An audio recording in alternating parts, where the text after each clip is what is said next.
ஓம் நமச்சிவாய. அனைவருக்கும் வணக்கம். ஒருத்தரோட ஜாதகத்தில் பணவசதி அமைவதற்கு அவர்களுடைய ஜாதகத்தில் தனயோகம் இருக்க வேண்டும். பலருக்கும் தனயோகம் இருந்தும் பொருளாதார முன்னேற்றம் இல்லாமல் இருப்பதற்கு அந்த கிரகங்களின் தசாபுத்தி காலம் சரியாக அமைந்திருக்க வேண்டும். தசாகாலம் சரியாக இல்லையென்றால் ஜாதகத்தில் உள்ள யோகங்கள் பலன் தராது. ஜோதிடம் கடல் போன்றது. நாம் எவ்வளவு படித்தாலும், எவ்வளவு ஜோதிடம் கற்றாலும், எவ்வளவு பெரிய அனுபவசாலியாக இருந்தாலும் அந்த ஜோதிட கலையினுடைய கரையை தொட முடியாது. ஜோதிடத்தில் தனயோகம் அமைவதற்கான வழிகள் பல உள்ளன. எனக்கு தெரிந்த சிறு வழிகளை சிலவற்றை மட்டும் கூறுகிறேன். ஒருத்தரோட ஜாதகத்தில் 2ஆம் இடம் தனஸ்தானம்.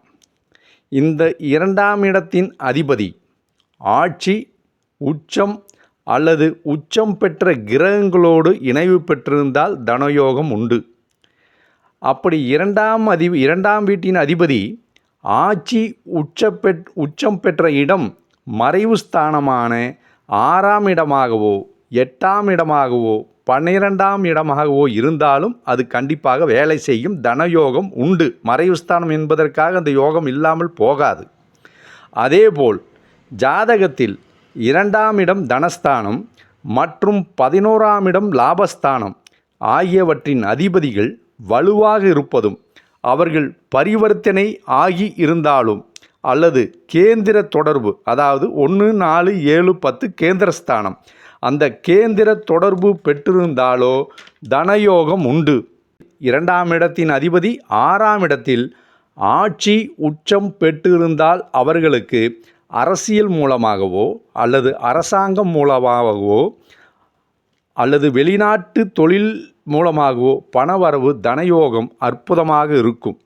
அடுத்தது இன்னொரு பாயிண்ட்டு, விரயஸ்தானமான 12ஆம் இடம் வலுவாக இருந்தால், அதாவது அந்த 12ஆம் இடத்து அதிபதி ஆட்சி உச்சம் பெற்று இருந்தாலோ அல்லது ஆட்சி உச்சம் பெற்ற கிரகங்களுடன் இணைந்திருந்தாலோ மிகப்பெரிய பணக்காரர் ஆவார்கள். அது கஷ்டப்பட்டு சம்பாதித்த பணமாகவும் இருக்கலாம், வேறு ஏதேனும் வழிகளாகவும் இருக்கலாம். மொத்தத்தில் பணக்காரனாக இருப்பார். அடுத்த வழி என்னன்னா, 2ஆம் அதிபதி 12ஆம் அதிபதி வலுவாக இருந்தால் தனயோகம் உண்டு. 2ஆம் அதிபதியும் 12ஆம் அதிபதியும் வலுவாக இருந்தாலும் தனயோகம் உண்டு. 11ஆம் அதிபதி லாபஸ்தானம், 2ஆம் அதிபதி தனஸ்தானம், இவர்கள் இருவரும் பரிவர்த்தனை ஆகியிருந்தாலும் தனயோகம் உண்டு. அதேபோல் 6ஆம் இடத்து அதிபதி 2ஆம் இடத்து அதிபதி அல்லது 11ஆம் இடத்து அதிபதியோடு சேர்ந்திருந்தால் அவர்கள் வெளிநாட்டு சம்பாதித்தியம் மூலம் பெரிய பணக்காரர்களாகும் வாய்ப்புண்டு. அதாவது 6ஆம் இடத்து அதிபதி இருக்கார் இல்லைங்களா, அவர் 2ஆம் இடத்து அதிபதியோடவோ அல்லது 11ஆம் இடத்து அதிபதியோடவோ சேர்ந்திருந்தால் அவர்கள் வெளிநாட்டு சம்பாத்தியத்தின் மூலம் பெரிய பணக்காரர்களாகும் வாய்ப்புண்டு. அடுத்தது, லக்னத்திற்கு 2ஆம் இடம் தனஸ்தானம் மற்றும் 11ஆம் இடம் லாபஸ்தானம் ஆகியவற்றின் அதிபதிகள் வலுவாக இருக்க வேண்டும். 2ஆம் அதிபதியும் 11ஆம் இடத்து அதிபதியும் தங்களுக்குள் பரிவர்த்தனை செய்து கொண்டாலோ ஒருவருக்கொருவர் கேந்திரத்தில் 1, 4, 7, 10 இந்த ஸ்தானத்தில் ஆட்சி உச்சம் பெற்ற நிலையில், அதாவது லக்னத்திலிருந்து கேந்திரமாக இருந்தாலும் சரி அல்லது 2ஆம் இடம் மற்றும் 11ஆம் இடம் அவர்களுக்குள் கேந்திரமாக இருந்தாலும் சரி, அது மிகச்சிறந்த தனயோகமாகும். அற்புதமான தனயோகமாகும். அடுத்து, 2ஆம் அதிபதி 2லேயே இருந்தாலும் பலனில் மாறுதல் இல்லை. 2ஆம் அதிபதி 8ஆம் அதிபதியோடு இணைந்திருந்தால் அவர்களுக்கு பந்தயம், ரேஸு போன்றவற்றால் பணவரவு அமோகமாக வரப்பெற்று பணக்காரர் ஆவார்கள். அதேபோல் மிக முக்கியமான அடுத்த பாயிண்ட் என்னென்னா, குரு. ஒருவருடைய ஜாதகத்தில் தனகாரகன் யார் என்றால் குரு. அந்த குருவோடு 2ஆம் அதிபதி அல்லது 11ஆம் அதிபதி அல்லது 10ஆம் அதிபதியோடு சேர்ந்திருந்தாலும் அவர் பணக்காரராக இருப்பார்.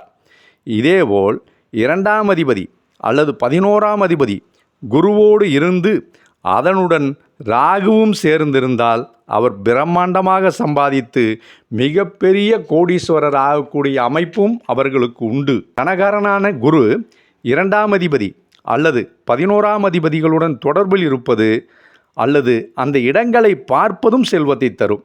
தனகாரனான குரு 2ஆம் அதிபதி அல்லது 11ஆம் அதிபதிகளுடன் தொடர்பில் இருந்தாலோ அல்லது அந்த இடங்களை பார்ப்பதோ செல்வத்தை தரும்.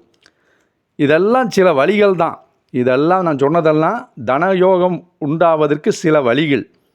ஆனால் இத்தனையும் இருந்து எல்லா தனயோகம் நான் சொன்ன இந்த வழிகளெல்லாம் இருந்து சில பேர் பொருளாதார வளர்ச்சி அடையாமல் இருப்பதற்கு காரணம் அவர்களுடைய தசாபுத்தியும் அவர்களுடைய தனிப்பட்ட ஜாதகத்தினுடைய கிரக அமைப்பும் காரணமாகும்.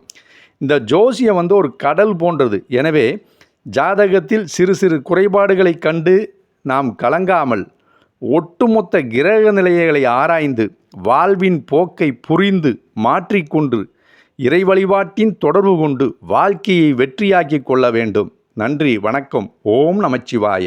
இந்த சேனலை சப்ஸ்கிரைப் செய்யாதவர்கள் செய்து கொள்ளுங்கள். நன்றி.